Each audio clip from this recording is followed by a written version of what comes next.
Saludos y bienvenidos a Sapiens, amigos y amigas. ¿Qué tal? ¿Cómo estáis? Aquí ya veis que no perdemos el ritmo, ¿eh? Pero es que el ritmo marca el destino. Ojo. Y nuestro destino ya forma parte de la sabiduría del profesor Tristán Castell de Pinós, que lo saludamos, profesor. Bienvenido una vez más a Sapiens. Bueno, muchísimas gracias por lo de la sabiduría. Pero estando en el equipo de Sapiens, ¿qué otra cosa podría ser? Digo yo. Aquí Pues van a muy haber bien. muy buenas noticias el año que viene en muchos campos y en el que nos atañe va a ¿Por ser qué? muy bueno, ya verás. Por eso estamos ahí, ¿no? Aguantando lo que sea. Y mira que hice una felicitación de Navidad a la mar de chula. Oye, me la han baneado 3 veces. He de- Quería subirla aquí, compartirla. La gente que quiera la enviaré por WhatsApp si quieren, porque, oye, mira, la han baneado 3 veces. Digo, me van a cerrar el canal al final. Es una felicitación de Navidad, simplemente. En fin, Qué cosas mal que momento. Todo muy para felicitar la revuelto. Navidad, ¿no? Muchas veces, en los últimos programas siempre he dicho que teníamos que esperar el 20 de noviembre pensando en la fecha álgida de advenimiento de nuestro amigo el Pato Donald y su inseparable el tío el Onito el 20 de enero, y siempre me he equivocado diciendo el 20 de noviembre. Y es que hay algo, hay alguna cosa, hay alguna fuerza que está llevando hacia atrás todo el proceso. Y yo inconscientemente, cuando pienso en el 20 de enero, que supuestamente será el momento en el que se arreglará todo y iremos viendo tal como están las cosas, cuando pienso en esto, me sale la fecha del 20 de noviembre, es decir, ¡poing! Que hay como un retroceso hacia atrás. Y eso sí creo que es algo interesante, en tanto en cuanto no nos damos cuenta de que estamos en un tiempo que no es el tiempo, sino que es otra cosa en estos momentos. Ujú. Hace poco lo estábamos comentando con Olga, digo, bueno, es que realmente no es- nosotros hacemos un juicio sobre lo que vemos y lo que vemos no es lo que es. No me atrevo a decir que es enteramente una proyección holográfica o de inteligencia artificial, pero creo que en estos momentos hay. No.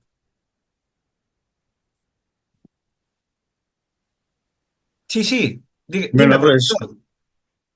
que tengo esa sensación de que estamos viviendo en un tiempo que está tirando hacia atrás, que hay unas fuerzas que no quieren que penetremos, digamos, en el nuevo año. A ver, el nuevo año, sabemos que abandonamos un año 8. Hemos estado cantándolo durante todo este año y con todas las cosas que ocurrieron lo hemos estado cantando todo el rato. Pero claro, es que el próximo año será un año 7. Vamos en una cuenta regresiva, ¿eh? Al menos en la relación del año que vamos a dejar con el año que va a entrar. Y con que estamos últimamente, hemos puesto los arcanos del tarot de moda internacional, pues entonces sabemos que el 7 es la toma de decisiones, el cambio de caminos, la frenada en el último momento, ¿me entiendes? Cuando se ve que las cosas realmente no van a ir bien, la aceleración para llegar a un resultado mucho más positivo y sanador. O sea, a ver, aquí hay una fuerza que juega a nuestro favor, es ambivalente, pero es una fuerza que está jugando a nuestro favor, Ujú. ¿no? Y entonces creo que se está aplicando una sensación, digamos, de tirón del tiempo hacia atrás. Y por eso yo todas las veces últimamente que he hablado contigo, hemos hecho una charla que incluso lo comentamos la última vez fuera de cámara, ¿no? Yo decía, siempre que me voy a referir a lo largo de una conversación al 20 de enero, que es la época, digamos, el paso del Ecuador, por decirlo de alguna forma, entonces digo el 20 de noviembre. ¿Y eso quiere decir? Que hay un tirón hacia atrás, ahí se vuelve hacia atrás. ¿Y el noviembre qué era? Es el mes del no, ¿eh? Y era el mes 11, era el mes de los muertos, o sea, poca coña. O sea, se nos volvía a llevar, digamos, a un punto cero en el cual realmente después no era nada extraño que fueran apareciendo cosas, o sea, tempestad, político, económica y militar en Siria. Por todas partes aparecen lucecitas por todos los lados que no se sabe qué son y que nosotros creo que somos los únicos que hemos dicho abiertamente en público lo que es, porque se van diciendo muchas tonterías. Y claro, pero van apareciendo más cosas y más cosas y más cosas y cada vez más cosas, ¿no? Entonces, ¿qué es esto? Que después de haber conseguido hacer un vector para entrar en una zona de esperanza en las elecciones de Estados Unidos y colocar a un hombre o un equipo, perdón, vamos a hablar de un equipo, o vamos a hacerlo más amplio, a colocar a un amplio, digamos, sector de los poderes que están más cerca de lo que pensamos tú y yo, de lo que piensa otro grupo de gente que ahora está mandando. Y entonces, lo cual no quiere decir que sea una cercanía ideal y que en el mismo momento en que estos poderes desde alguna forma se manifiesten, recibimos una llamada en nuestra casa: señor Ferran Prat, ¿te quiere incorporar al nuevo equipo de la Casa Blanca? El profesor Tristán. No creo que vaya a pasar eso, pero quiero decir que estamos más en sintonía, por decirlo de una forma suave, ¿no? Y bueno, quería comentar esto porque era una cosa absolutamente, digamos, que me da mucho la atención, ¿no? Y bueno, pues este es el tema. Lo que es cierto es que en estos momentos hay algunas cosas que se han manifestado y que son, digamos, de alguna forma se enmarañan o se entrelazan con cosas que han ido ocurriendo y que nosotros hemos comentado. ¿Eh? Y que son dos hechos que a mí me parecen suficientemente importantes como para menos citarlos de pasada. Uno, la supuesta aparición de lágrimas en la Virgen de la Salet, pero la Ujú. supuesta aparición de lágrimas al día siguiente de la consagración de Notre Dame, no, o sea, fue consagrar Notre Dame y al día siguiente la Virgen de la Salet ponerse, en vez de eso, ¿no?, en plan lagrimero.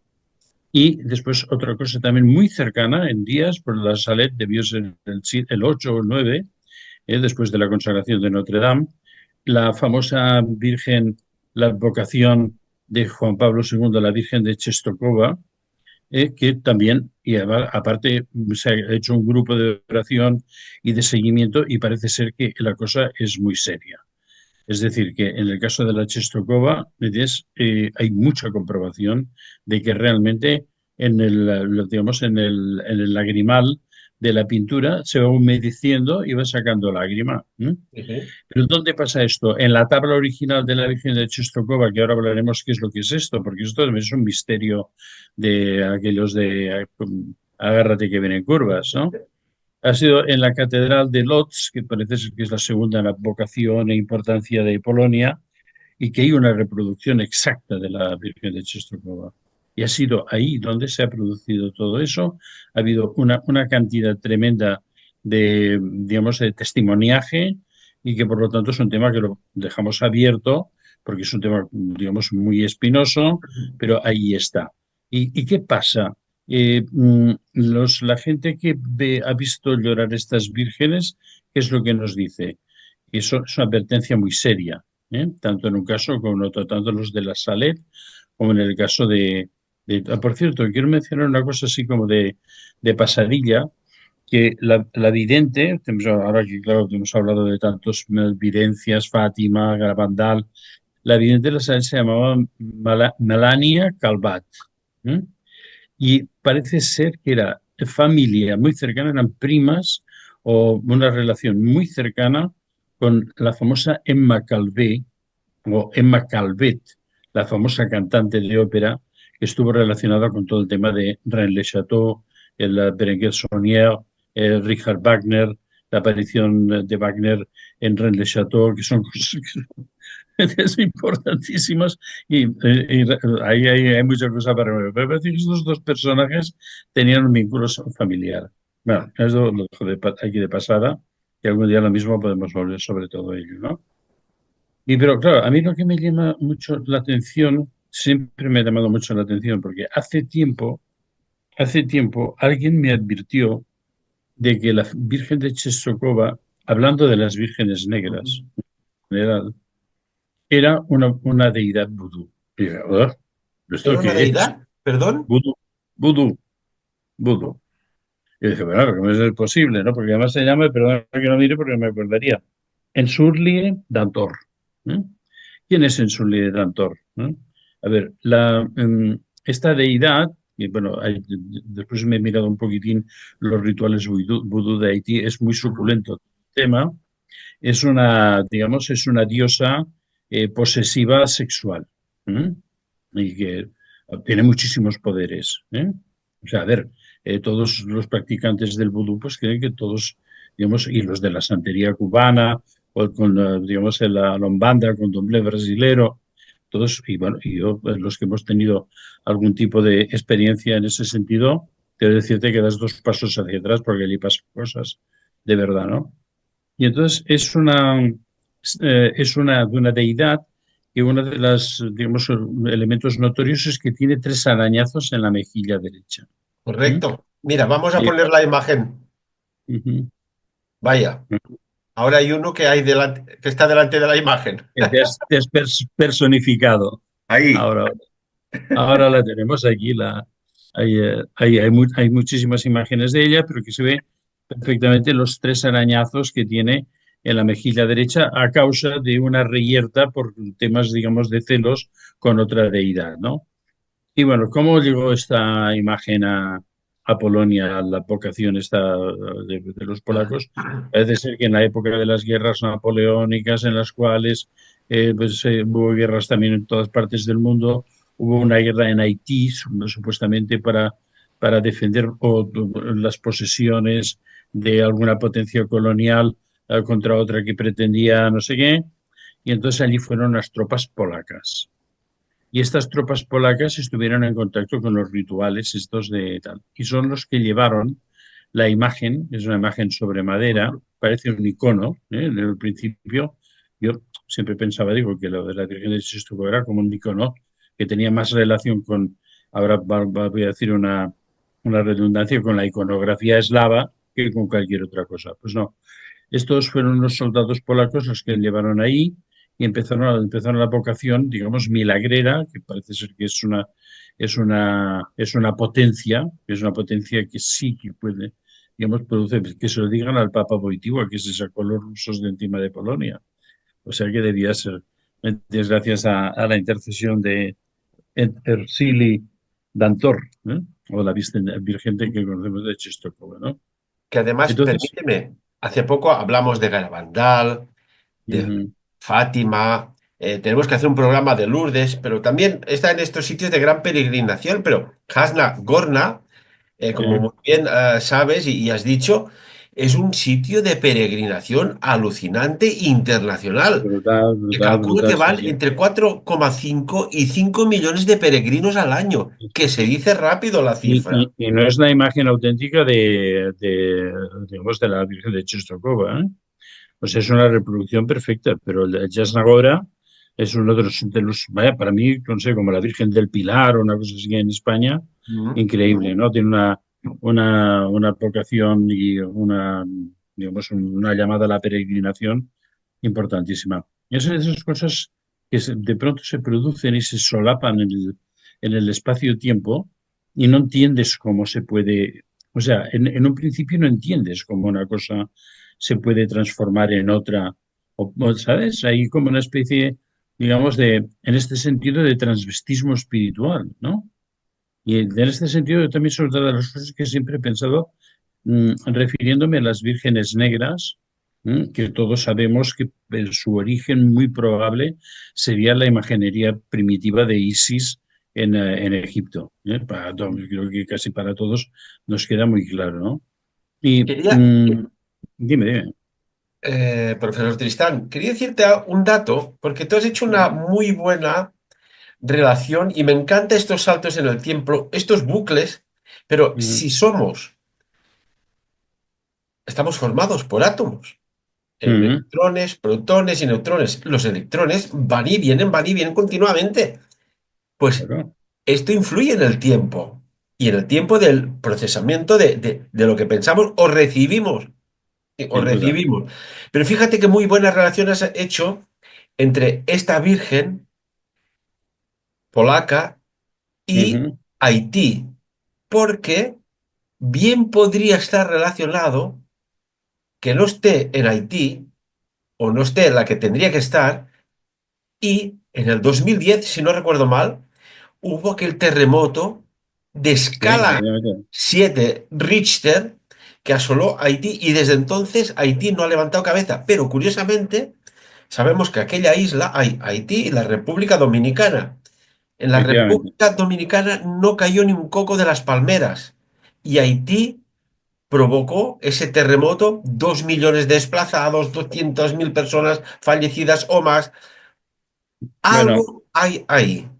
en el tiempo en el que vivimos, digamos, hay modelo A, castigo divino, un castigo del cielo, porque claro, lo que pasa en Haití con los Bocors, o sea, todo lo más oscuro que nos podemos imaginar tiene origen en Haití, ¿eh? Y dos, ¿me entiendes, no? Nuestro querido sistema HARP, que también a veces es utilizado como forma de castigo divino o de experiencia. ¿Eh? Pero sea como sea, sí que eh, mm, tenía que haber como una expansión o simplemente otra cosa muy importante. ¿Tú crees que si realmente en Polonia no se hubiera mantenido con todo el peso del materialismo comunista, siendo ocupados, reprimidos, etcétera, etcétera, etcétera, no hubiera habido un elemento de fe, el que hubiera sido, porque es muy curioso de que no tiene ningún tipo de relación ni de arraigo con nada de Polonia, esta Virgen. Y de pronto, cuando llega allí, por seguramente sus capacidades de respuesta ante las peticiones de la gente, entonces se crea una fe. Y esa fe, ¿no creéis que, bueno, Juan Pablo II de por medio fue el motor de la caída de la Unión Soviética? Yo creo que eso es el punto, ¿sabes? El elemento. Y si tú quieres, no, que no sea, digamos, la potencia total, pero era el lugar donde se apoyó la palanca para hacer fuerza y que cayera el muro de Berlín y todo lo demás, ¿no? Entonces, esto es lo que quería comentar de este Ujú. tema, ¿no? Ya estábamos hablando, ¿no? Y bueno, pues estamos en un momento en el que parece, bueno, que sí, que habrá, digamos, estamos en la boca del lobo, terriblemente, Más, ¿no? si me permites, es que cuando mencionas Juan Pablo II, para mí siempre ha tenido un máximo respeto, Tristán. Y Mm, mira que era bastante jovencito. Cuando lo vi por primera vez en televisión, y dije, este hombre tiene algo de santidad quizás, o algo especial. Pero es que eh, un día, si quieres, lo hablamos de cómo en el atentado por aquel Ali Atka turco, algo pasó en esa plaza que le salvó la vida. Y mm, si quieres ya hablaremos, pero allí sí. una monja tuvo bilocación e incluso el turco cuando dice que tenía apuntado, era imposible fallar el disparo y una fuerza le bajó lo suficiente para no herir mortalmente a Juan Mm. Pablo II, un hombre que además sabía italiano, francés, alemán, inglés, Sí, español, sí, sí. portugués, ucraniano, ruso, croata, esperanto, Ah, sabía el esperanto también, griego mm, antiguo, latín, etcétera. O sea, era una sí. persona especial y además beatificó, no sé si 1.300 personas o así. O sea, Pero además de todo esto, le gustaba el esquí, lo cual para los que hemos vivido alrededor del mundo de la montaña y era un puntazo también, ¿no? Le gustaba mucho el esquí. Bueno, pero después hay otras cosas que no son tan interesantes que algún día podemos hablar ujú. de todo esto también, ¿no?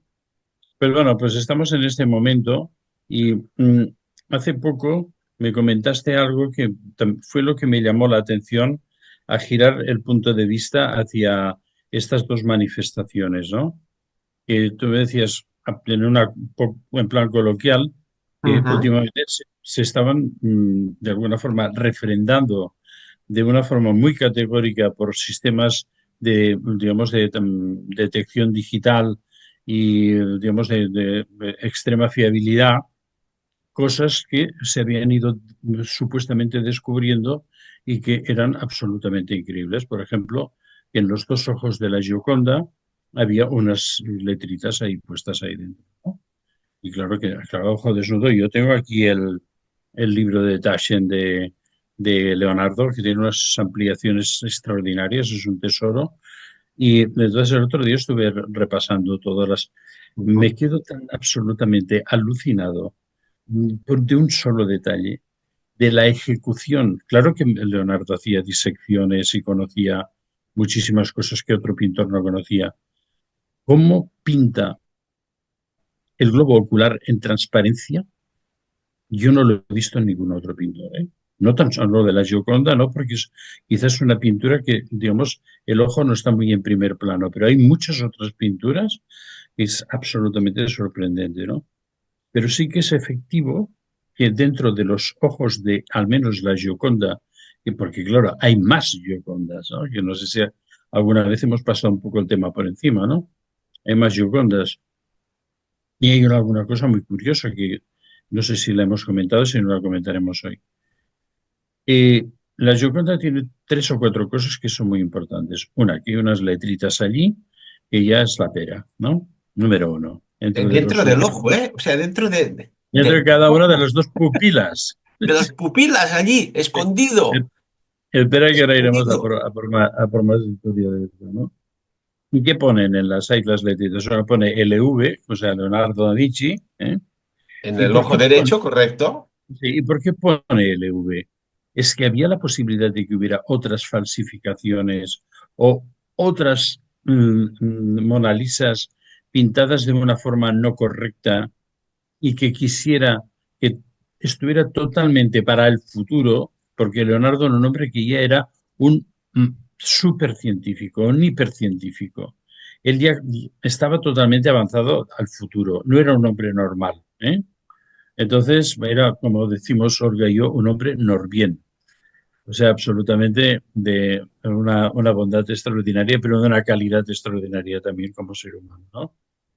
Y entonces pensó que en el futuro sería el sistema de poder discernir cuál era cuál. Entonces, ¿qué otras Giocondas hay? Pero antes de todo quiero pasar por dos o tres detalles que ahora realmente volviendo a las reproducciones que tengo aquí en el libro de Taschen, digo, anda, pues es verdad. Es que la Gioconda no tiene ni cejas ni pestañas. Y claro, esto aquí hay otro mensaje, es alrededor de los ojos. Se ha dicho que no, porque en aquel tiempo, pues las mujeres, especialmente si tenían, digamos, muy feromónicas, se hacían unas depilaciones extremas, pero bueno, sin cejas, pero sin pestañas, ya lo veo mucho más difícil, ¿no? Que también después, durante los 2 años en el que se produjo el robo, porque ya sabéis que la Gioconda fue robada del Louvre y pasó 2 años en Italia, hasta que al final se negoció la devolución y después supuestamente de hacer la devolución se restauró porque posiblemente había habido algún tipo de daño. Aquí tenemos a la Gioconda, mira qué bonita, pero aquí detrás, ¿qué vemos de la Gioconda? Vemos unas montañas, ¿no? Y esas Uy, montañas, ¿qué nos son? a ver si hemos interconectado. Unas montañas, me aparto. Sí, sí. Bueno, os voy a decir más cosas de todo esto, ¿eh? Bueno, sí, una cosita. Mm, LV, si uno se llama Leonardo da Vinci, tendría que haber la D, ¿no? Por gentileza consigo mismo. A no ser que fuera un código, porque LV en números romanos es 55. sí, también lo podría ser también. Es Ese número 55. romano. Que además, curiosamente, se acerca muy mucho. Tendremos que ver si hay alguna derivada del 56, que tú conoces también como yo, de los arcanos menores. Esto es curioso también. Por los pelos, ¿eh? No era no ha sido 56, ¿no? Sí, sí, También es sí. muy curioso que la tela, ay, perdón, la tabla por la parte de atrás, Sí. tres cifras, 1, 4, 9. Lo cual ha dicho a todo el mundo que no, que esto seguramente que no era la famosa Lisa Gerardini, que era la mujer del Giocondo, que era comerciante de seda de Florencia y tal, sino que esto lo pintó durante la estancia que él estuvo en Milán en 1490. Hay que decir que muchas de las dataciones de carbono dan, digamos, la fecha Ujú. de la Gioconda a 1500 y pico. Y entonces, que en 1490 estaba trabajando en Milán para Ludovico Sforza y que fuera y que fuera pues quizás alguna de las queridas o de las personas. Hay una historia muy larga con la relación de esta posible Lisa Gerardini también con el Ludovico Sforza, ¿no? A ver, hay mucho alrededor. A ver, hay Y dos o además, tres cosas. estamos hablando de los ojos, ¿no? Hemos hablado de Sí, uno. En el derecho hay sí, las letras L y V, pero en el izquierdo también hay unas letras o unos sí, códigos, sí, que pero es la yo C y la E. sí, tampoco he pillado en este sentido, metes quién ha acertado con el chiste, ¿eh? Porque hay muchísimas interpretaciones, pero algo tiene que haber en esta pintura y que por eso necesitara ser autentificada de alguna forma, ¿eh? Para que Leonardo además la llevara consigo toda su vida. Y al morir en Francia, seguramente metiese en zonas protegido por el priorato de Sion, porque hemos hablado muchas veces de que Leonardo posiblemente perteneció al priorato de Sion. Está enterrado en Francia y entonces la pintura pasó a manos de Francisco I y fue pasando a manos de la realeza francesa hasta que terminó pues en el... Entonces, mm, ¿qué otras cosas hay? Entonces, ¿por qué se tenía que distinguir de otras cosas? La realidad es que hay dos reproducciones absolutamente misteriosas de la Mona Lisa. Una de ellas es la que está en el Museo del Prado, que en un principio se pensaba que era una copia totalmente, digamos, vaya, ninguna... Sí que la modelo se parecía mucho, o sea, no es exacta, se parecía mucho, pero estaba pintado sobre un fondo negro. Al cabo del tiempo, los conservadores del Museo del Prado empezaron a sospechar que aquello podía ser un fondo que se hubiera pintado para esconder algo. ¿M? Entonces, bueno, van limpiando el fondo. He visto yo digamos, al material gráfico de todo el proceso de restauración. ¿Y qué es lo que va apareciendo detrás de la Mona Lisa? El paisaje exacto que está pintado en la Mona Lisa original. Toma, ¿me entiendes? Interesante, ¿no? Y tanto. Y ahí después A mí, la famosa... ese paisaje, fíjate las montañas que hay, Es- sin ahora vamos a árboles, entrar. muy Ahora vamos, lisas, Mona ahora- Lisa, muy lisas las montañas. Te recuerda a unas montañas que, curiosamente y son muy misteriosamente, ya lo conocidas. hablamos, alguien cayó importante hace poco. Exacto. Es un sitio de caídas, por decirlo de alguna manera. Era también de un lugar de ángeles caídos, por decirlo. Ahora, lo dejo así como de pasada, ¿eh? Ujú. Y a ver si no, un día nos ponemos por el tema este. Y entonces, que eso, bueno, efectivamente nos referimos a Montserrat. Sí que es cierto que cuando Leonardo entra a trabajar en el taller de Andrea Verrocchio, todos los chicos jóvenes adelantados pues entraban, pues bueno, los más elementales, pues a triturar tierras de nobles para poder hacer colores, ¿no? Porque los colores en aquellos tiempos se hacía en los talleres de los pintores, que eran talleres de alquimia, como alguna vez hemos ya comentado, ¿no? Pero claro, mezclar tierras metálicas unas con otras puede producir una relación, una repulsión de cargas. Y esto lo que haría sería que todas las pinturas y todos los óleos se fueran cayendo directamente por una simple, digamos, reacción química, sin ayuda de ningún otro factor. Ujú. Solo simplemente por la proximidad, cobre, hierro, manganeso, etcétera, etcétera, etcétera, ¿no? Pero los otros, digamos, alumnos más aventajados ya pintaban gran parte del cuadro, ¿eh? Porque, claro, el gran pintor, el maestro absoluto, es aquel que solo explicaré un día, porque yo tuve una iniciación hace muchísimos años que me cambió la vida, que es que hay un solo tipo de artista, y es un súper iniciado, y es el que da vida a una escultura, da vida a una pintura. Es lo que transmite la vida. Y es una maestría que no puede ser recibida en ninguna escuela de arte. ¿Eh? Y entonces el Andrea Verrocchio, o en su tiempo incluso también Leonardo, que debía tener también un grupo de colaboradores jóvenes, porque además le gustaban también, me parece, bastante los jóvenes, pues entonces simplemente daba la vida, ¿sabes? La luz, el ojo, la expresión, la sensación de que aquello se está saliendo del cuadro, ¿no? Y entonces, en muchos cuadros del Andrea Verrocchio hay unos fondos de montañas rocosas que también tienen un cierto parecido con Montserrat. Pero claro, vamos a ver, si Leonardo era tan joven, ¿cómo podía haber conocido Montserrat? A menos que ya él hubiera venido de una zona cercana a esas montañas, y entonces esas montañas absolutamente increíbles, que no hay otras en el mundo que se le parezcan, entonces pues en un momento determinado las pusiera como esos fondos de algunas vírgenes del Andrea Verrocchio, entonces porque eran paisajes absolutamente de otro mundo, ¿no? Claro, eso es muy complicado porque tendríamos que entrar en una teoría en la cual hay mucha gente, hay una teoría que dice que Leonardo da Vinci no era da Vinci, sino que era de Vinçà, que está cerca de la montaña del Canigó. Y con lo cual pues entraría un poco en todas las teorías estas súper mágicas que hemos hablado del Rennes le Chateau y de los viajes mágicos a través del cuadrado este de Venus, otra de las cosas que hablamos en uno de los programas anteriores, ¿no? O la versión, digamos, más próxima y que algunos historiadores han avanzado en este sentido, en la posibilidad de que, claro, los grandes pintores en aquellos tiempos, uno de los elementos en los cuales se reforzaba mucho su maestría, sobre todo era la calidad y la luz de los colores. Y por eso, pues hay aquello que se dice, ¿no? El azul de Prusia. El azul de Prusia, ¿de dónde venía? Venía de Polonia. O sea, si estábamos en Italia, venía pues de la otra punta de Europa. Y claro, era uno de los azules aquellos tan intensos y tan luminosos. Y claro, eso es lo que le daba, ¿me entiendes?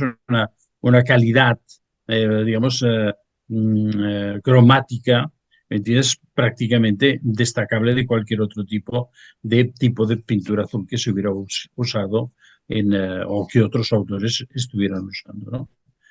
¿Qué es lo que había cerca de Montserrat que pudiera atraer a pintores que estuvieran buscando un tipo de color especial?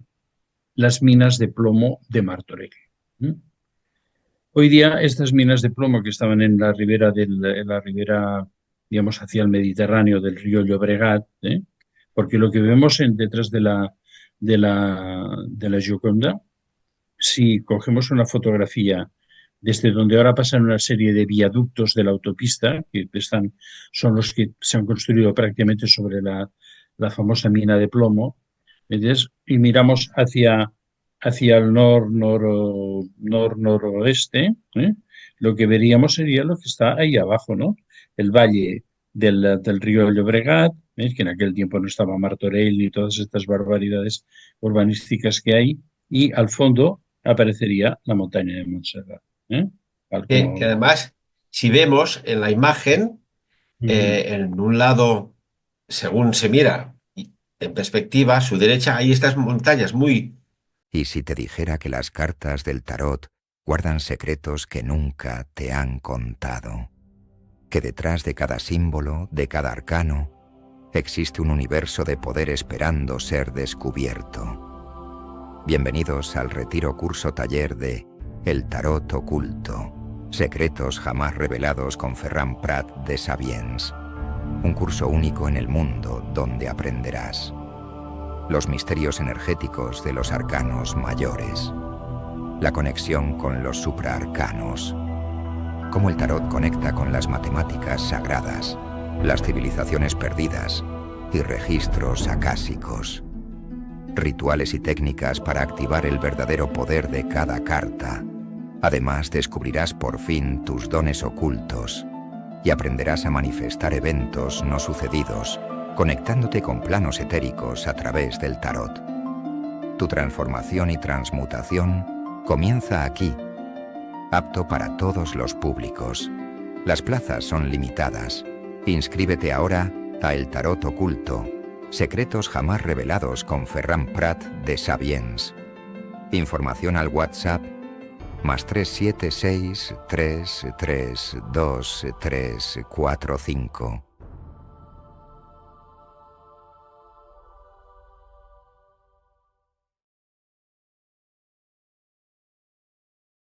Uno. ¡Wow! Y es que había entrado ya en otra dimensión espacio-temporal con el tema que Exacto. estamos tratando hoy, Tristán, y después de esta pausa, Sí. seguimos. Y- Seguimos porque y- hemos y- puesto ahora unas imágenes de lo que tendría que ser la misma protagonista, pero con matices, ¿verdad? Muy distintos. Sí. Yo, claro, lo primero que me he preguntado es el por qué, digamos, la necesaria precisión, porque claro, el pintar dentro de las pupilas de un cuadro que él lo llevó encima toda su vida por alguna razón que no sabemos, ¿eh? ¿Por qué el pintar eso dentro de las pupilas? ¿Ves? Había de ser, en aquel momento era muy difícil poder reconocerlo. Había de pensar en el futuro. Pero ¿qué tiene la pintura de la Gioconda de la izquierda, que es la del Louvre, que no tiene la otra? Porque, claro, una de las cosas que nos sorprende es que La del vemos Louvre que, es esta exacto, y la del que el, Prado es esta. sí, exacto, la, la, la cara de la doncella, o de no tan doncella, porque estamos hablando de que posiblemente estaba embarazada. ¿Mm? Tiene una mirada que mira directamente al espectador cuando la Gioconda del Louvre mira detrás de ti. ¿Eh? Su mirada es como si mirara a alguien que está detrás de ti. No te mira. Eso es la magia de la mirada, esa mirada espacial, ¿no? Que decían en el Código da Vinci de la Gioconda. Es eso, que está, digamos, desviado a 15 grados, digamos, a la línea frontal, que sería lo clásico, ¿no? Estás en un estudio de un pintor, te han de hacer un retrato y tú miras al pintor y en la pintura sale el personaje mirando al frente total. En el caso de la Gioconda está ligeramente desviada a 15 grados, número uno, ¿no?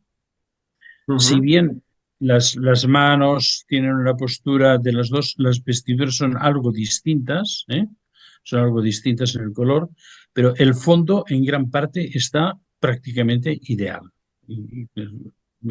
O sea, no hay ninguna diferencia, hay pequeñas diferencias, pero muy pocas, ¿no? Entre uno y otro, ¿no? ¿Por Bueno, qué razón? aquí hay algo, algún detalle curioso. A ver, aquí, Ujú. ahí, que hay tres cifras muy características y muy significativas. Un Sí. 6, un 6, un 6. Dices, oiga, Habríamos de saber si cuando se hizo la restauración del fondo, de si se hizo una restauración de toda la pintura, entonces subieron, digamos, muchos colores que podían estar empastados, ¿me entiendes? O que fuera una referencia también necesaria para que la identificación de uno y otro. Porque si en una copia supuestamente con una aspiración y que se dice que es necesario que la copia del Prado fuera realizada en el mismo estudio de Leonardo mientras se estaba ejecutando la otra. Esto es lo que dicen los teóricos, yo particularmente lo dudo. Pero hay algo en las dos en las cuales hay un qué que no sabemos cuál es, ¿no? Hemos dicho lo de las cejas, que es otra de las cosas muy importantes. Hay otra cosa que ahora hablaremos, que la posición de las manos parece ser, digamos, que no es un apoyo directo, digamos, o sobre el regazo, sino que hay una cobertura de un embarazo incipiente y que la mano está ligeramente apoyada sobre ya la barriguita un poco prominente. Esto estaría apoyado con una línea que aparece en la frente, sobre todo en la Gioconda del Prado, que sería como un velo transparente. Que yo en aquí, un principio he aquí. dicho que no, pero Olga, que es absolutamente, bueno, precisa en todas las cosas, si no tuviera yo Olga, yo es que no sería nada, esto es la verdad. He dado una confesión aquí que no está cerca, ¿entiendes? Que ha ido otra vez al libro de Taschen, me lo ha traído aquí con una lupa, una lupa que tengo aquí en la mano, y entonces estaba mirando efectivamente la Gioconda, la parte de arriba, y sé que efectivamente hay un vestigio que es un velo transparente, que es lo que se dice que en aquel tiempo las mujeres embarazadas llevaban, digamos, como distintivo del embarazo, ¿no? Y entonces, Estás bueno, estamos... comentando algo muy interesante, ¿eh? Yo, mira que aún no había oído este punto de análisis Ahora de la voy a Gioconda. hacer otra cosa muy interesante. Voy a hacer otra cosa que no he dicho nunca. ¿Mm? A ver, ya sabéis que uno de los grandes temas de la pintura, entre otras cosas, porque en aquel tiempo la exhibición del desnudo era como bastante, digamos, no era como ahora, ¿no? Entonces, no había playas, no había tangas, no había nada de todo esto. Entonces, pues la pintura de las diosas enteramente desnudas levantaba pasiones absolutamente increíbles. Y una de las pasiones, digamos, más, digamos, sugerentes eran las situaciones de Leda y el cisne, que básicamente era un coito, ¿no? El, el dios Zeus se convierte en cisne, un ave palmípeda, ¿eh? Y entonces para poder seducir a la señora aquella que debe ser un poco estrecha, pero cuando se lo ve en forma de cisne se deja hacer todo. Y entonces encima se queda embarazada y parirá dos huevos. Y los huevos ya será una estirpe híbrida. ¿Eh? Será una estirpe híbrida. Y siempre que hemos hablado esto en el tema de los cátaros, etcétera, etcétera, etcétera, etcétera. Y si estábamos hablando de que esta persona que está representada aquí es alguien que era de la estirpe híbrida, ¿y cómo se sabe cómo eran las estirpes híbridas? Porque no lo podemos ver aquí, porque los dedos están separados, pero no podemos ver de que hubiera ningún tipo de tejido interdigital, cosa que sí que hemos hablado y hemos encontrado elementos incluso hoy en día. Y hemos tenido en Sapiens testimonios de personas que en su familia tienen este tejido interdigital. Tenemos más de esto. Yo no sé si aquí esta Mona Lisa tiene una conexión también con la Leda que pinta Leonardo. ¿Eh? Porque, vamos a ver, es muy raro que en la pintura de Leonardo aparezcan desnudos integrales. Esto lo digo porque, aunque tengo el libro de Taschen aquí, a veces me paso horas viendo. Y entonces es muy difícil. Él siempre, sus mujeres están, sus vírgenes están totalmente cubiertas. ¿Eh? Y entonces siempre de elementos de seda que después están muy trabajados a nivel de pintura, iluminación, ejecución, de una forma extraordinaria. Y esta señora de la estirpe híbrida, ¿por qué estaría detrás de un paisaje como este? Y si en un momento, ahora digo, voy a decir una tontería, ¿eh? O sea, Dinos, aprovechando que dinos. estamos a final de año, y de, Tristán, Tristán, que te estás aquí patinando por todas las curvas y tal. Bueno, y a mí me gusta patinar por todas las curvas. Hasta el punto que tuve un accidente de coche que realmente fue real y estuve 3 horas muerto. ¿Y si en este sitio no tan solo hubiera habido la montaña como cosa excepcional, sino hubiera habido un vestigio de alguna forma de vida híbrida? Pregunto, pregunto. Porque sí, todo de que fuera, vamos a, ahora voy a decir lo de las minas de plomo. ¿Y por qué conozco yo lo de las minas de plomo? Ya sabéis que soy un apasionado de la geología, la paleontología, y, Ujú. entonces, y de pequeñito tenía marcado a mi padre todos los fines de semana yendo a buscar minerales y cosas de este tipo. Íbamos mucho a la mina de Martorell porque había galena, sulfuro de plomo, y era Ujú. un mineral que era vistoso y aparte se hacían radios de galena. Esto es una cosa que ahora no podemos hablar cómo funcionaba, pero que es muy espectacular.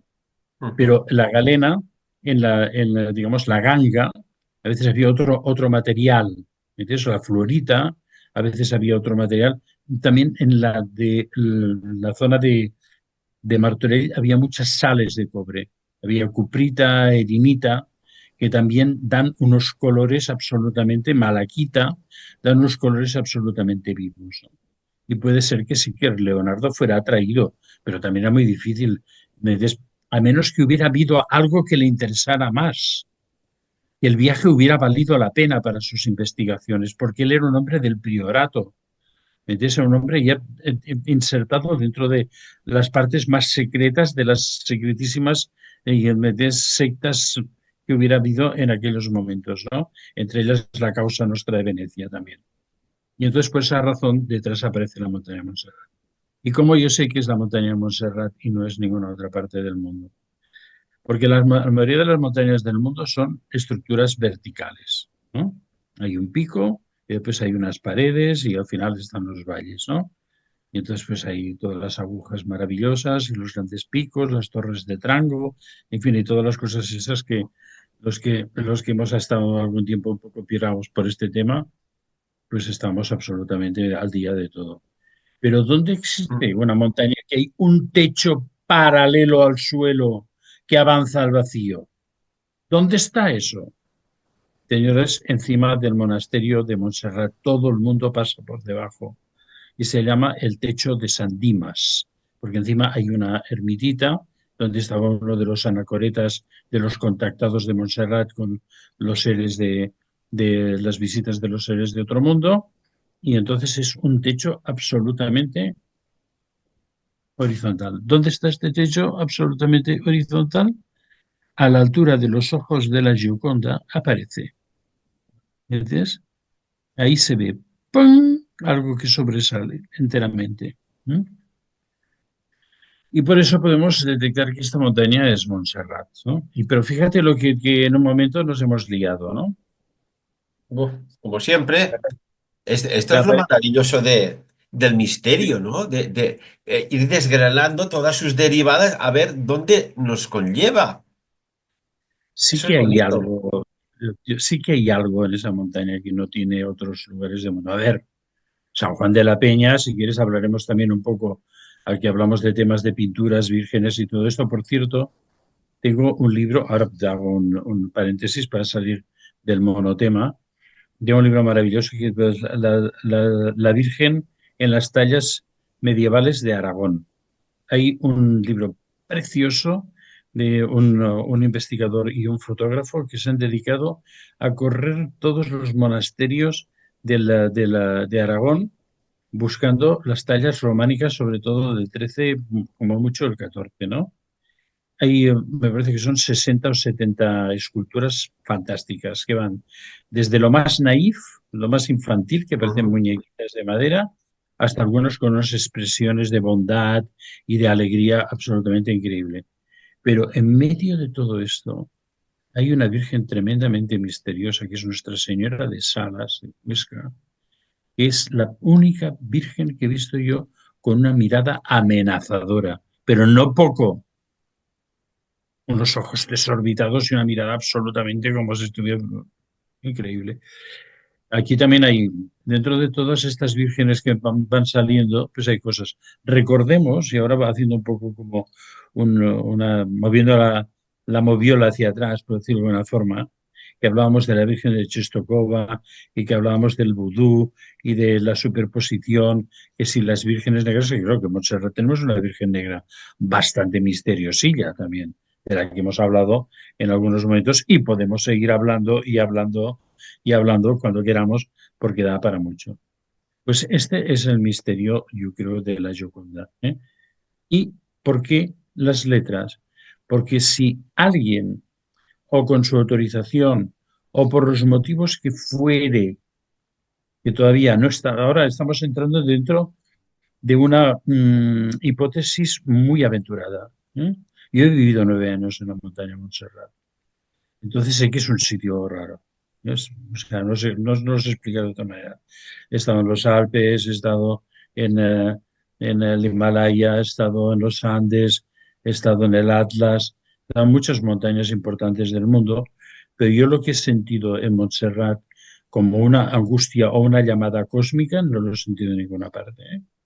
¿Sabes? Aquello que hace poco estábamos hablando que sobre los cuarzos yo te decía, pues haciendo mi vaca a 4.000 metros en Chamonix, en una repisa, allí que estábamos colgados, entonces en la misma repisa me apareció un cuarzo montado sobre, como si alguien lo hubiera puesto como un regalo para mí, ¿no?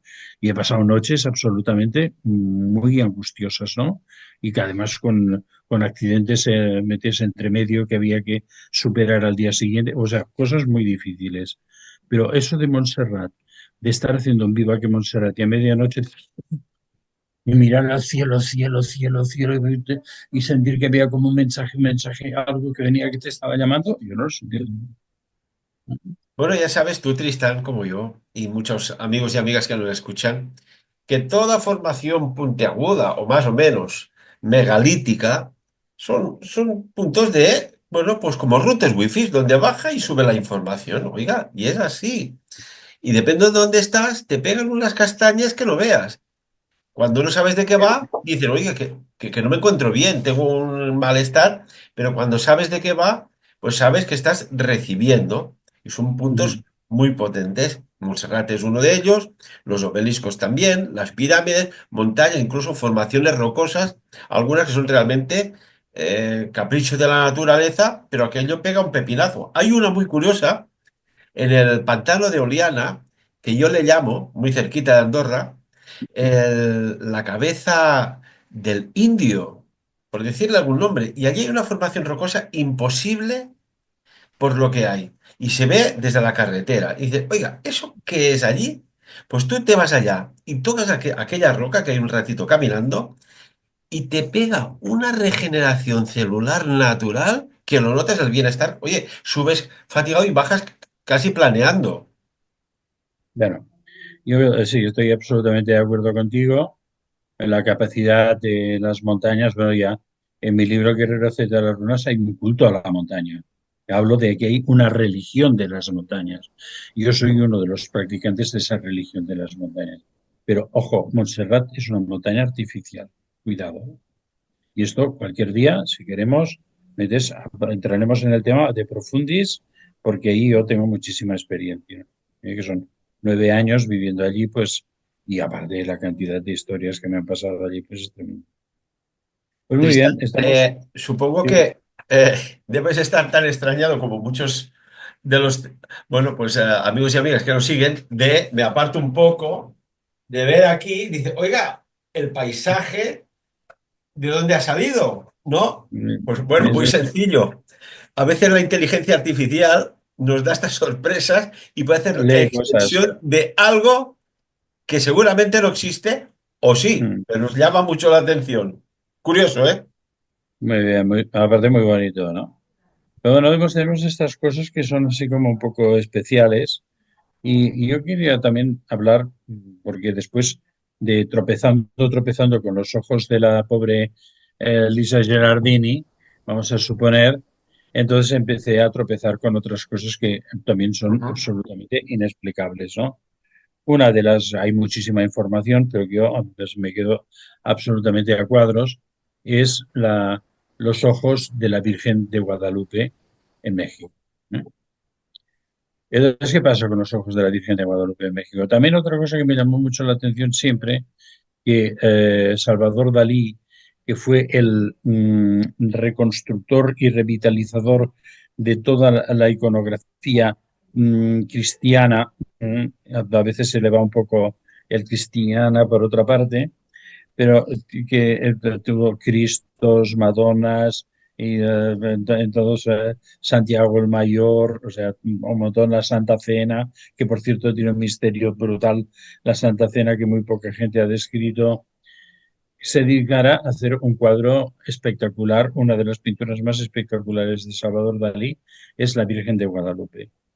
Pero no me he dado Además, tiempo. si me permites, la Virgen de Guadalupe y concretamente sus ojos han sido estudiados por Vamos, vamos a prestigiosos ello. oftalmólogos. Sí, sí. Pero vamos a ello. No me ha dado tiempo de entrar en la de Dalí, porque lo de Dalí es un tema muy interesante por culpa tuya. Y eso por culpa tuya. Ujú. ¿Por qué no me ha dado tiempo? Pues porque un oyente de Sapiens contactó conmigo y quiso venir a conocerme y a pasar, ¿me entiendes? Una noche aquí en casa, estar en la biblioteca y todo eso. He tenido que dedicarle un día y medio, que estoy casi afónico de las horas que he tenido que hablar. O sea, Esto nos pasa a menudo. Pero ya luego, te daré una receta para los que siempre estamos hablando. erísimo, Es de sí. regeneración celular y es muy Sí, sí, barata sí. y muy sencilla. Bueno, es Pasa, simple pasa, pasa. yogur con miel. Oh, sí, fantástico, sí. Bueno, pues nada, pues ayer tuve pues esta doble dosis y no me dio tiempo a entrar al análisis de la Virgen de Guadalupe de Dalí. Pero la Virgen Guadalupana, que claro, los mismos mexicanos dicen, es que a ver, en México, o sea, los españoles dejaron una tradición cristiana, pero mal seguida por el pueblo. Pero inexplicablemente la Virgen de Guadalupe, ¿me ves? Conectó totalmente con la población indígena, ¿no? Entonces, bueno, hay muchísimas teorías que si las ropas de la Virgen de Guadalupe, los colores son parecidos a los que llevaba la casta sacerdotal azteca, etcétera, etcétera, etcétera. Pero la cuestión interesante es el tema de los ojos. Y esto pues empezó pues en el año 1000, prácticamente me parece que era a principio del siglo XX, que un Ujú. señor con una lupa mirando dijo: "Hoy en los ojos hay algo que parecen figuras humanas". Pero hasta 1951, con ya la aparición de elementos de fotografía un poco más de más alta resolución, no se acercó al tema de una forma, digamos, con más interés, pero fueron en los años 70 y un señor que se llamaba Aster Tonsmann, de origen alemán, entonces, como todos los alemanes, se lo puso en serio, entre ceja y ceja, que él tenía que sacar esto adelante. Entonces, con programas de simulación y mejoramiento de la imagen de Internet, mejores elementos de captación digital, empezó a ver que efectivamente en las pupilas de la Virgen, pero de una forma absolutamente que tal como hemos comentado un momento a micrófono cerrado, hay oftalmólogos que se han dedicado al estudio de los ojos de la Virgen de Guadalupe y dicen, es que son ojos que miran normal, no son ojos inventados, sino son ojos vivos. ¿Eh? Eso sería la conclusión. Yo digo, tal. ¿Y qué hay en esos ojos? Pues esos ojos hay una serie de escenas, no sale como las letras de Leonardo, no, no, hay escenas en las cuales aparecen unos personajes, entre los cuales el famoso Juan Diego, que fue el que recibió el mensaje de la Virgen de Guadalupe, y tal y cual y pascual, ¿no? Pero claro, ¿cómo puede ser eso? Y claro, cuando ves las imágenes potenciadas a través del sistema digital, dices, hostia, pues no tiene ningún tipo de explicación. No tiene explicación. Además, Porque no, Tristán, ya lo perdona, sabes tú, que quien realizó esta investigación, aparte de los oftalmólogos profesionales, porque allí no podía ir cualquiera, con unas acreditaciones especiales, fue en 1979 un ingeniero, o sea, un ingeniero sí, se sí, interesó por los Tonsman, ojos. Y lo que sí, aparecía dentro de ella eran, ojo, mm, ojo con el ojo, 13 personas, 13 sí, personas sí, es aparecen espectacular. dentro. Bueno, pero claro, lo más espectacular de todo esto es que de ninguna forma eso puede ser pintado por la mano humana. Es imposible. ¿Eh? O sea, así como lo de Leonardo pintó unas letritas o algo para la mano humana, un conjunto de personas como si fuera que la imagen hubiera quedado grabada en la visión de la Virgen, ¿me entiendes o no? Y entonces, bueno, es absolutamente increíble. Pero lo más absolutamente increíble de todo eso, que sí que me parece que todavía hay un montón de estudios, que tal, que cual, que pascual, que científico, que tal y que cual.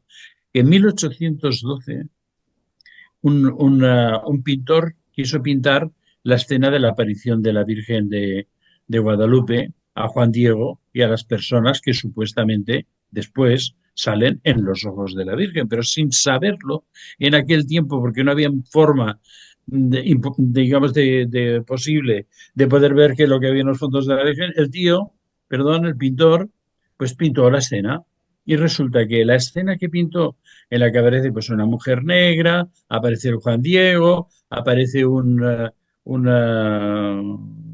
miembro de la Iglesia Católica, que eso es un hombre calvito con una forma, digamos, de recorte del pelo como una tonsura convertida en calvicie, por decirlo de alguna forma, y todos esos personajes que pinta este señor sin haber conocido en absoluto nada de lo que después aparecería en los ojos de la Virgen, pues es lo que hay ahí dentro. Pues claro, agárrate, metes que hay curvas, metes o Y claro, fuertes, claro. como estas Cuidado, que hay aquí. Aquí. detrás de toda esta especie de iconografía debe existir algo. Mira, ayer con este chico, que aparte pues, es una persona muy formada, o sea, quedé muy sorprendido, porque tenía una formación muy profunda y en muchas cosas coincidíamos en mis estudios previos. Entonces, él coincidía en cosas y además en libros que son muy difíciles de pillar, ¿no? Y entonces, hablando con él, dije, mira, hay una cosa en este libro, hay un libro en el cual el autor se llama Jean-Michel Angebert. ¿Eh? Entonces no tiene ningún sentido. También sé que es un seudónimo de un autor, ¿eh? Y entonces no tiene ningún sentido. Pero estudiando Nostradamus, me doy cuenta de que en la zona, en el tiempo este del siglo entre 14 y 17, en, la, en, el uso, en el uso de los mensajes crípticos y codificados dentro de textos más o menos normales, aparecía, digamos, unas técnicas, ¿no? Y ahí entonces para poder en un principio discriminar si en un texto estaba limpio o estaba contaminado de elementos codificados, digamos, al texto limpio se llama la lengua abierta, la langue ouverte, y al otro se le llamaba la langue verte, ¿eh? La langue verte, que no quería decir que fuera la lengua verde, sino simplemente que no era ouverte, ¿eh? Ujú. Ouverte. Y entonces me doy cuenta que el título del libro, que es un libro que me lo he leído dos veces y que digo, no, este libro es muy importante. Y luego me lo leía y decía, es muy importante, pero no sé por qué, porque al final te lo lees y tampoco sacas tanta cosa, ¿no? Hay un elemento iconográfico que me llama mucho la atención y cosas así, pero que luego había cosas que no cuadraban. Hasta el punto que tengo tres libros de estos, ¿no? Porque es difícil de conseguir. Siempre que he pillado uno antiguo, pom, pom, pom, pom, pom, me lo he ido comprando. Y entonces me doy cuenta que el nombre del autor me dice que el libro está codificado, porque es Jean et Michel, la L final, Angebert. Si cojo la L de Michel y la junto en el apellido, que es lo que me sale, Langebert. O sea, esto me está diciendo que preste atención que en el libro hay un sistema codificado. ¿Me entiendes? Y claro, aquí es donde estamos en un caldo de cultivo. Afortunadamente tenemos programas como Sapiens y nos tenemos a nosotros que vamos enredando siempre que podemos y para ir sacando cosas a flote, pero que realmente yo en estos momentos, te lo juro de verdad, que mi única aspiración sería tener el tiempo y los recursos para dedicarme solo a la investigación, pero sin nada, nada más, absolutamente nada más, ¿eh? Porque Esto hay tanto. me lo he planteado yo, si alguna vez surge algo y, oye, dedica el 100% esto, que no tengas Sí, que estar por la mañana en la radio, por las tardes en el hospital, por las no, noches trabajando y aprendiendo, etcétera, etcétera. no, no, Pero no, es solo. por algo. Tenemos que hacer un retiro en Egipto a ver si nos sale alguna idea genial. Pues bueno, pues Tristán, esto qué maravilla. ¿Algún es apunte más? Bueno, la verdad, lo de los ojos de la Virgen de Guadalupe, o una de dos. fuerte, ¿no? O No sé qué realmente tiene. se plasmó la impronta de 13 personas mientras estaba pintando que estaban allá, algo que teóricamente debe ser imposible, o casi imposible, vaya, dejamos un No es espacio, posible, o imposible. alguien con una tecnología lo puso encima de los ojos para que representara algo que tampoco es verdad porque no ha habido manipulación de ningún tipo. Y cuando oftalmólogos, repetimos, además 20 profesionales y acreditados han estudiado esos ojos, es por algo. Esto es Claro. por algo. Nada sucede porque Sí, sí. sí, sí, Y sí, no sí, me sí. cabe la menor duda Es de uno de los grandes misterios, ¿eh? que los... Bueno, quedo pendiente, de todas maneras, prometo que estudiaré el cuadro de Dalí porque estoy seguro que le sacaremos alguna cosa también. Y, perdón, ya comentaremos en otro día. Mira, yo te diré una cosa sobre Dalí, que vaya extraña coincidencia me pasó, que fuimos a visitar, como muchas personas, el Museo de Dalí, y al poco tiempo, oye, me dio por pintar el techo del cuarto de baño una escena muy similar, pero que no era aquella. O sea, aquello me abrió la puerta algo y representaba que veías el cielo con unas balconadas, con unos seres flotando allí encima del cuarto de baño, que, bueno, mi madre, la que bueno, porque siempre ha confiado conmigo, ¿no? Pues, oiga, ¿qué vas a pintar aquí? Y tuve que hacerlo sí o sí, porque necesitaba una pared, no un cuadro, ¿eh? Con sus límites, sino una pared para hacer algo que aquello me abrió la puerta. Y sí que tenía cierto parecido, pero no. Bueno, Dalí era un hombre, un gran iniciado. Y Bueno, también, ya que hemos hablado muchas eh, veces del tarot, sus propias cartas del tarot, que era una remasterización sí, del tarot original. ayer también tuvimos aquí porque nosotros tenemos el tarot Dalí y bueno, os voy a explicar una pequeña anécdota y Venga, así, va. Para finalizar, así. nos queda, a ver, miro aquí el tiempo. Vale, Venga, 3 vamos a minutitos más o ello. menos. Resulta que nosotros vivíamos en Púbol, en un pueblecito muy bonito, al lado del Castillo Gala Dalí. Vivíamos allí al lado. Y entonces, pues bueno, nos fuimos a Venecia, una de las muchas veces que fuimos a Venecia, que ya sabes que hemos ido muchísimo, y al llegar al aeropuerto Marco Polo había un gran cartel que ponía Dalí te espera, con una foto de Dalí blanco y negro inmensa, y pensaba, venga, ahora venimos de allí, estás a Venecia, de Dalí, menudo aburrimiento. Y nada, pues nos fuimos a tomar el hotel y después, pues con que somos curiositos, nos fuimos allí al sitio este, ¿no? Y entonces sí, llegamos allí, había unas pinturas, unas esculturas, era una colección particular que se exponía en una sala cerca del Palacio Ducal y todo muy bien y tal. Pues, bueno, había una mesa llena de libros y como que ya sabes que no nos gustan los libros, porque empezamos allí a trastear y entonces en una especie de autobiografía del Enric Sabaté, uno de los últimos secretarios de Dalí, al cual conocí yo bastante extensamente, porque él ¿Sabes era que fotógrafo. éramos grandes amigos? Habla Ah, Enric. sí, sí, Sí. sí. Bueno, sabes que tenía dos Lamborghinis, ¿no? Bueno, no sé si se lo decía Tenía todavía. una tienda de antigüedades y cosas de estas en Bueno, Andorra. pues bueno, en Andorra debía tener mucha cosa porque sacaba, digamos, mucho lucro, ¿eh? O sea, sacaba mucho jugo Sí, sí. de Yo todo me el iba a tema, hablar, ¿no? estas tertulias que hacemos contigo, yo me iba a hablar con él alguna Ujú. tarde. Era simpaticón, ¿eh? Algún día te explicaré anécdotas que no se pueden explicar.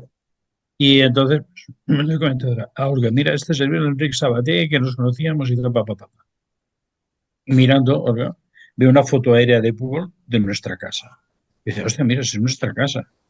Y entonces digo, ay, pues digo, bueno, compremos el libro y acabamos de llegar a Venecia con las tarjetas de crédito todavía limpias, pero teníamos muchas cosas que hacer. Y empezamos a gastar, solo llegamos ya y empezamos a gastar.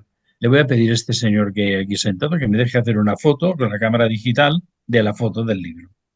Y entonces se va Olga pues al señor aquel que estaba sentadito, el señor con unos bigotes así un poco dalinianos, y le dice, prego, signore, possiamo fare una foto? Y el señor le dice, perdone señora, no se esfuerce tanto que hablo perfectamente castellano. ¿Usted qué quiere hacer una foto aquí? Se fue absolutamente flipante, flipante. Y entonces dice, ¿y por qué quiere hacer una foto de esto? Digo, porque es mi casa. Dice, ah, pues coja, le da un bolígrafo, escriba aquí al lado, esta es mi casa y firme debajo.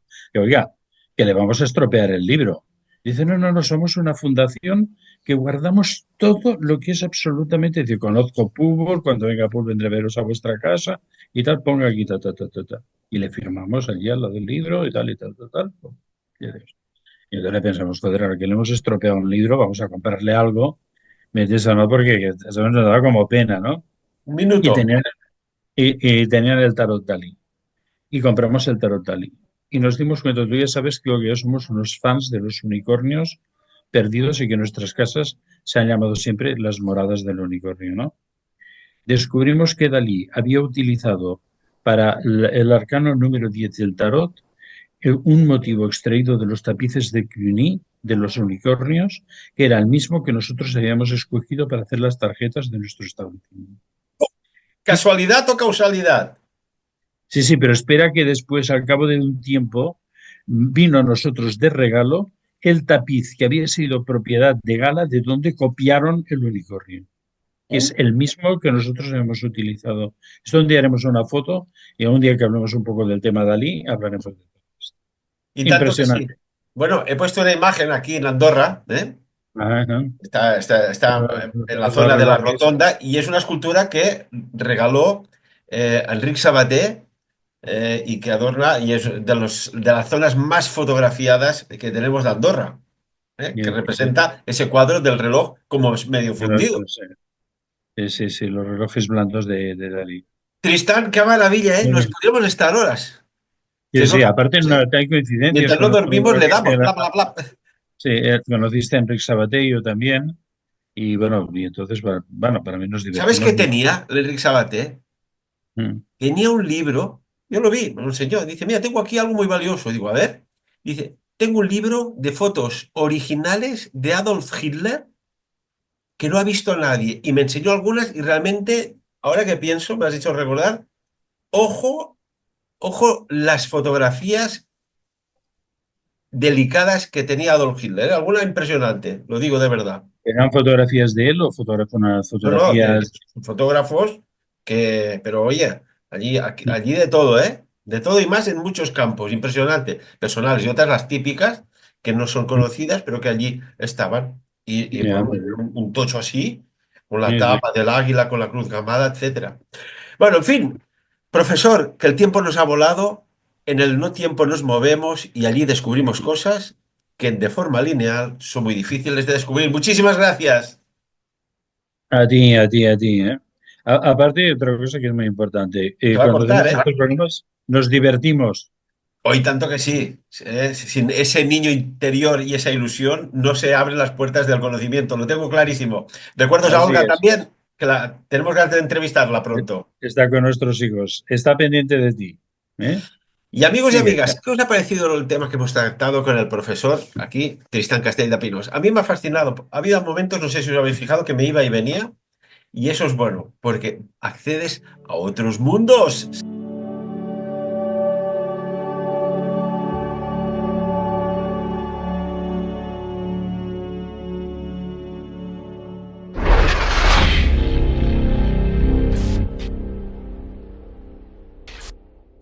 Hola amigos de Sabien, soy Tristán Castell de Pinós. Este año, en el Congreso, en el mes de octubre, Congreso de Sabiens 2025, tendremos un colofón muy especial y va a consistir en unas enseñanzas, en un curso de sanación basado en las runas sagradas de Atlantis, tal y como expongo en mi libro Guerrero, Asceta y las runas. Allí estaré acompañado de Olga, mi esposa, y como no, de Ferran Prats, que también seguirá aportando todos sus conocimientos sobre sanación. Allí os espero, será único, no os lo perdáis.